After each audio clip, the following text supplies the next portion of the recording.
नमस्कार, मी doctor Harshal Kulkarni, joint replacement and arthroscopy surgeon, Tirthraj hospital, Miraj. तर आज आपण sports injuries in knee joint म्हणजेच लिगामेंट इंजुरीज ज्या खेळताना होतात स्पोर्ट्स पर्सनमध्ये त्याबद्दल आपण माहिती जाणून घेणार आहोत.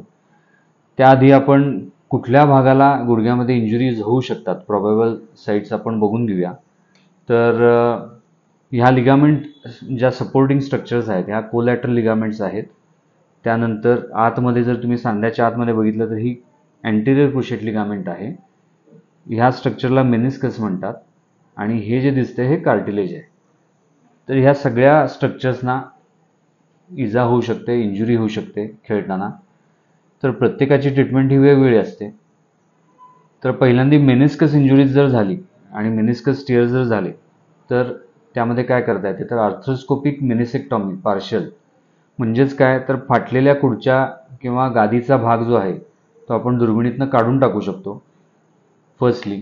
नाही तर मग आपण त्याला रिपेअर पण करू शकतो. मेनिस्कस रिपेअर सर्जरीज पण असतात किंवा टोटल मेनिस्कस ट्रान्सप्लांट सर्जरीज पण आहेत अवेलेबल सध्या, पण त्या हाय एंड सर्जरीज आहेत आणि त्याला ॲलोग्राफ्ट्स वगैरे लागतात, त्यामुळं सध्या आपण त्या करत नाही. सेकंडली अँटेरियर क्रुशिएट लिगामेंट ही जी स्ट्रक्चर आहे ही जर लिगामेंट कंप्लीट टिअर असेल तर त्याला रिकन्स्ट्रक्शन म्हणजे पूर्ण नवीन लिगामेंट आपण तयार करू शकतो. आपल्याच स्नायूंचे पदर घेऊन त्या जाडीचं किंवा त्या मापाची लिगामेंट परत नवीन तयार करणे आणि त्या ठिकाणी परत ती रोवून टाकणे, तर ही रिकन्स्ट्रक्शन सर्जरी असते.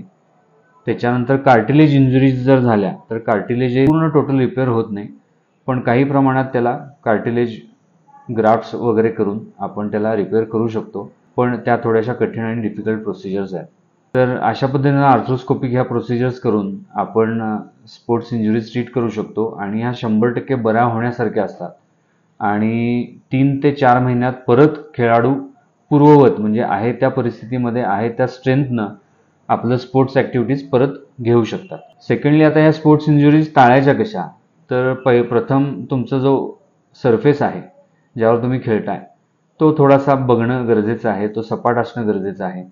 सेकंडली तुम्ही प्रायर टू एक्सरसाइज किंवा स्पोर्टिंग ॲक्टिव्हिटी वॉर्मअप करणं गरजेचं आहे. त्याचा फायदा असा होतो की आपल्या लिगामेंट्स, जॉईंट्स हे सगळे लवचिक होतात आणि तुम्हाला पुढची ॲक्टिव्हिटी करण्यास मदत होते. आरामदायक म्हणजे स्पोर्ट्स शूजचा वापर करा. थँक्यू.